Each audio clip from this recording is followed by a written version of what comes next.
Boa noite. Estamos dando início aqui ao nosso primeiro culto no canal do YouTube da nossa igreja. E enquanto for necessário, devido a esse tempo que temos vivido, a cada domingo nós transmitiremos uma mensagem por aqui. Então, sempre será disponibilizado às 19 horas. E você vai receber o link antes disso nos grupos da igreja, também através da página do Facebook da igreja. E a partir das 19 horas, então, do domingo, é só clicar e ouvir essa mensagem aqui, tá bom? Bom, antes de qualquer coisa, eu quero fazer uma oração com você, e você aí aonde você estiver, você me acompanha. Senhor nosso Deus, eu quero agradecer a Ti, Pai, por esse tempo, por esse dia, porque o Senhor tem guardado as nossas vidas. Obrigado a Deus, porque em meio a esse período tão complicado que temos vivido, principalmente nas áreas da saúde e também na área econômica, o Senhor tem sido um Deus cuidador e provedor sobre as nossas vidas. Agradeço também, ó Pai, pelos recursos tecnológicos que o Senhor nos disponibiliza. Entendo que isso também é uma ferramenta que o Senhor coloca nas nossas mãos para que, com maior facilidade, a sua palavra possa ser compartilhada. Agradeço a Deus em nome do seu Filho amado Jesus Cristo, nosso Senhor e Salvador. Amém. Meus irmãos, antes de mais nada, eu quero que vocês imaginem uma cena comigo. Uma cena que eu presenciei já há alguns dias e aquilo me chamou bastante atenção. E eu gostaria que você fosse criando aí essa imagem na sua cabeça. Passando de carro, eu vi um pai e uma filha, uma menina pequena, 3, 4 anos de idade, atravessando uma rua razoavelmente movimentada. Ele estava com as mãos cheias de sacolas e ela segurava uma das mãos dele, ou parte das mãos, de uma das mãos dele. Visto de repente, essa imagem transmitia uma sensação de segurança, mas essa segurança não é real. E ela não é real por um detalhe. A criança, essa menina, que é a parte indefesa nessa relação, cabia a ela a ação de garantir a sua própria proteção. E quando eu vi aquilo me chamou a atenção e me fez refletir, então, sobre segurança real ou segurança imaginária. E é sobre isso que eu quero falar com você. Eu farei a leitura do texto que está no Evangelho de João, capítulo 10, a partir do verso 22, e você pode acompanhar aí na sua casa essa leitura comigo. O evangelista João, ele descreve esse relato assim: celebrava-se em Jerusalém a festa da dedicação. Era inverno. Jesus passeava no templo, no pórtico de Salomão. Rodearam-no, pois, os judeus e o interpelaram: até quando nos deixarás a mente em suspenso? Se tu és o Cristo, dize-o francamente. Respondeu-lhe Jesus: já vou-lo disse, e não credes. As obras que eu faço em nome de meu Pai testificam a meu respeito. Mas vós não credes, porque não sois das minhas ovelhas. As minhas ovelhas ouvem a minha voz, eu as conheço e elas me seguem. Eu lhes dou a vida eterna, jamais perecerão e ninguém as arrebatará da minha mão. Aquilo que meu Pai me deu é maior do que tudo, e da mão do meu Pai ninguém pode arrebatar. Eu e o Pai somos um. Bom, Jesus estava passeando pelo templo num final de semana, num período de alguns dias de festa, a festa da dedicação. E, mais uma vez, ele é abordado por um grupo de judeus, um grupo que estava em todos os lugares aonde Jesus ia, e esse grupo, como que querendo dar um ponto final nessa história, talvez buscando uma afirmativa de Jesus para que eles tivessem um argumento para uma acusação. Eles abordam a Jesus e questionam a respeito da ação de Jesus, da maneira como Jesus conversava com eles, e ainda que demonstrasse o seu poder através das curas e milagres, mas não dizia com todas as letras que ele era o Messias que havia sido prometido desde o Antigo Testamento. Bom, Jesus, há pouco tempo, havia proferido a parábola do bom pastor.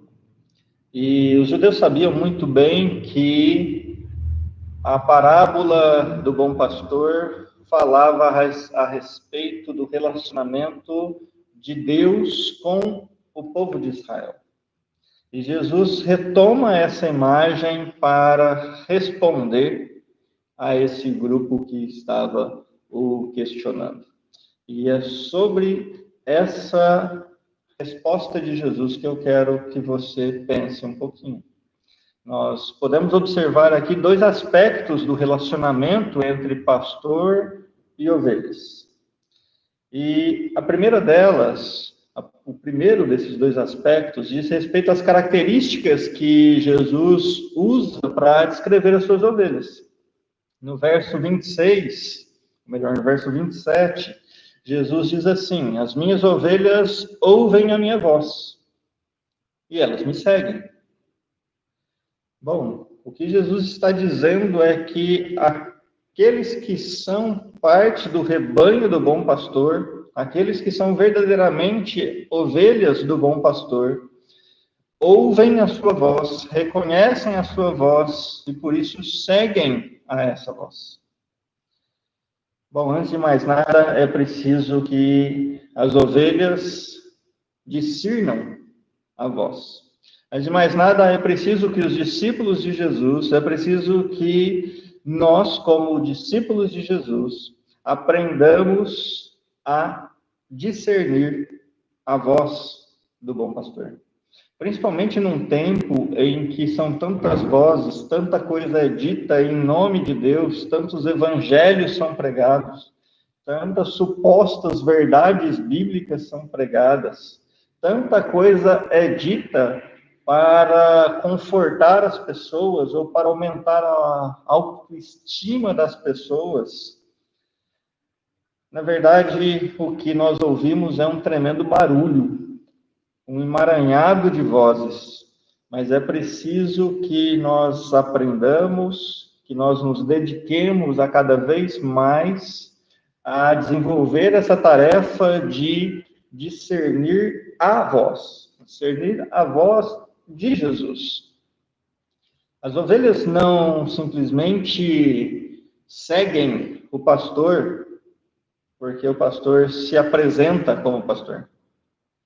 Elas seguem o pastor porque elas aprenderam a ouvir a voz do pastor, mesmo em meio a muito barulho, e elas então conseguem identificá-lo. Essa tarefa ou essa ação de discernir essa voz, ela é fruto de um relacionamento. Isso não acontece do dia para a noite, nem acontece como um passe de mágica, mas acontece com o hábito de conviver com o pastor, de ouvir o pastor constantemente. Acontece a partir de um relacionamento que ele é próximo e ele é íntimo.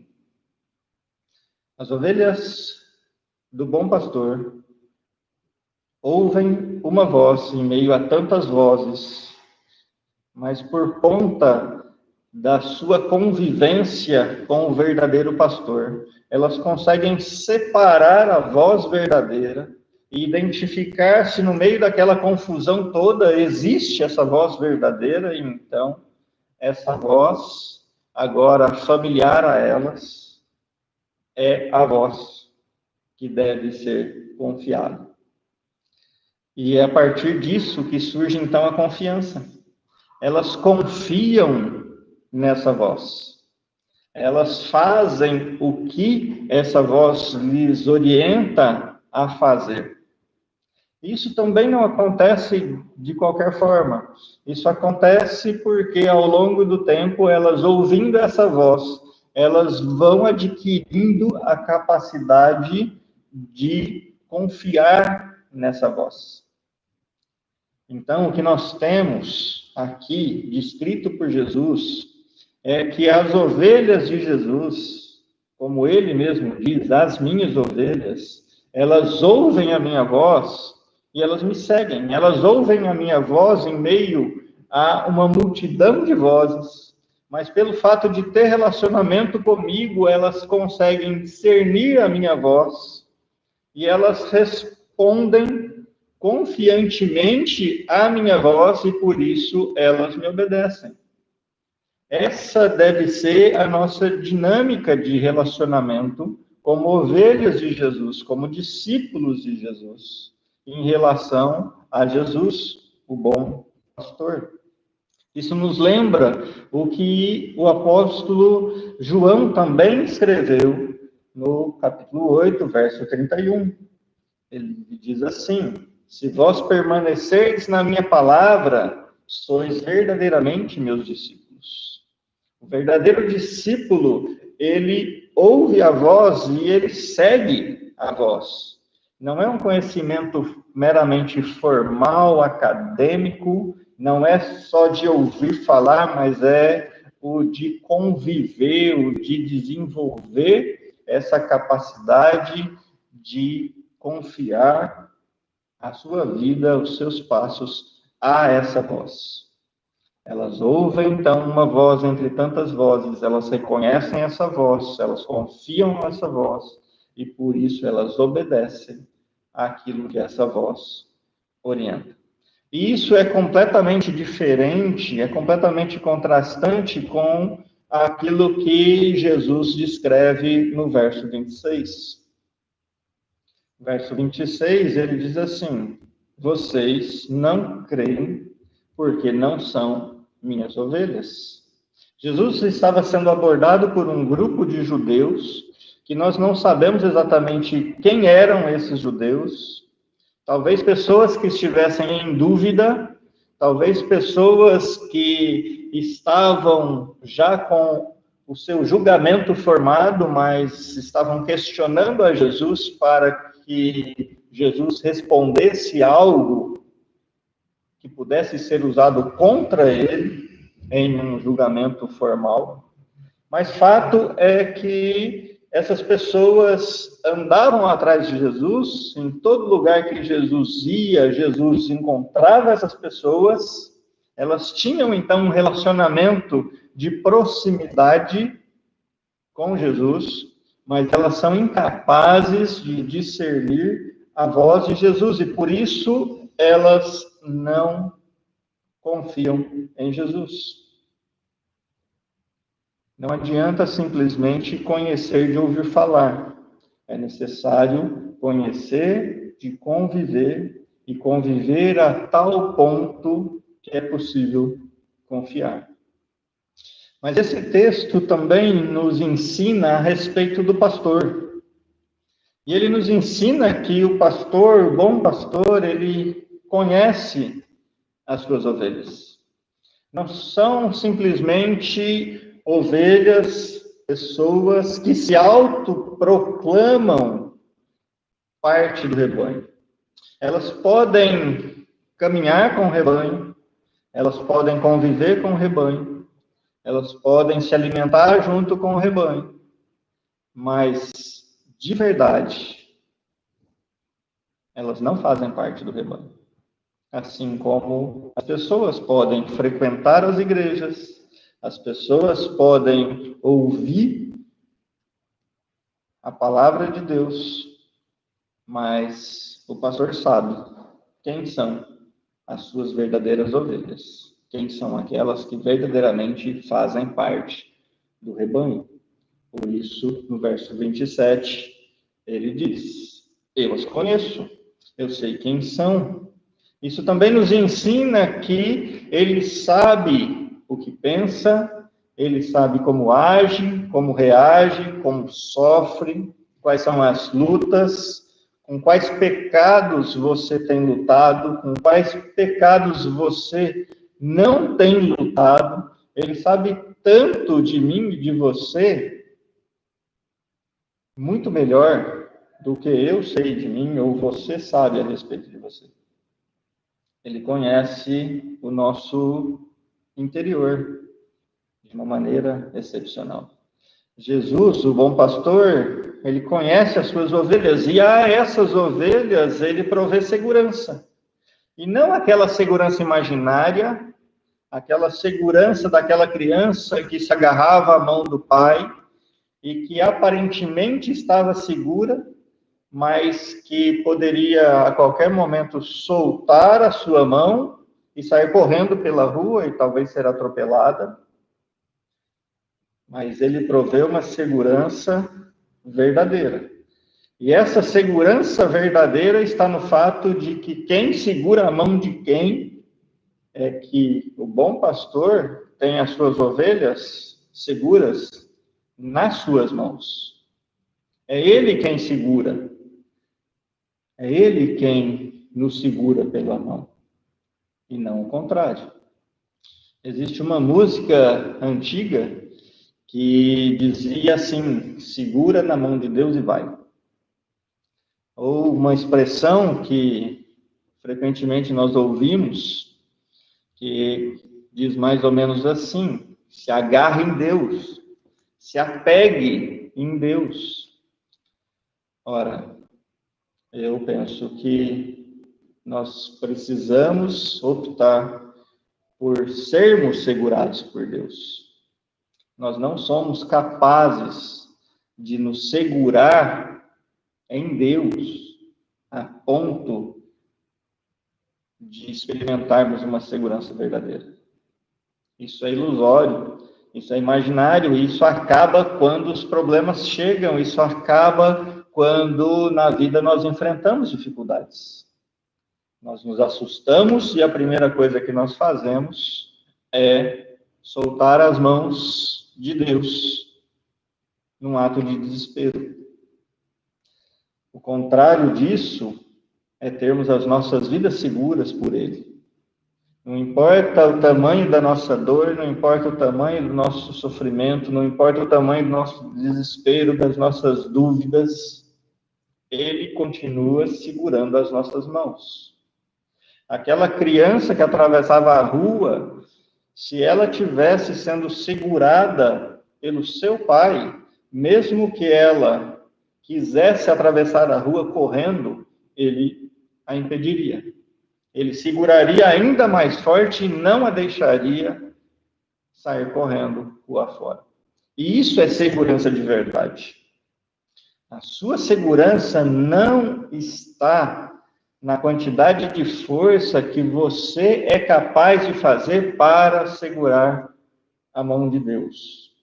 A segurança verdadeira não está naquilo que você faz para Deus. A segurança verdadeira, ela é encontrada no fato de que o pastor, o verdadeiro pastor, o bom pastor, te segura pela mão. E é isso que nos traz conforto ao coração. Nós somos falhos, nós somos fracos, em alguns momentos vacilantes, mas aquele que nos segura não é. Aquele que nos segura continua sendo o Deus Todo-Poderoso. E Jesus afirma isso ao dizer que da mão do meu Pai ninguém pode tirar nenhuma das minhas ovelhas. Então, ao invés de lutar para construir uma segurança, é mais sábio da nossa parte nos rendermos, aquietarmos nas mãos de um Deus que tem sustentado e continuará sustentando as nossas vidas. O nosso papel não é o de criar segurança. O nosso papel, a nossa ação é a de pararmos de espernear nos aquietarmos, nos rendermos e então usufruir dessa segurança. Renda-se ao bom pastor e aproveite dessa segurança verdadeira, real e eterna, que somente Ele é capaz de te conceder. Que Deus abençoe a sua vida.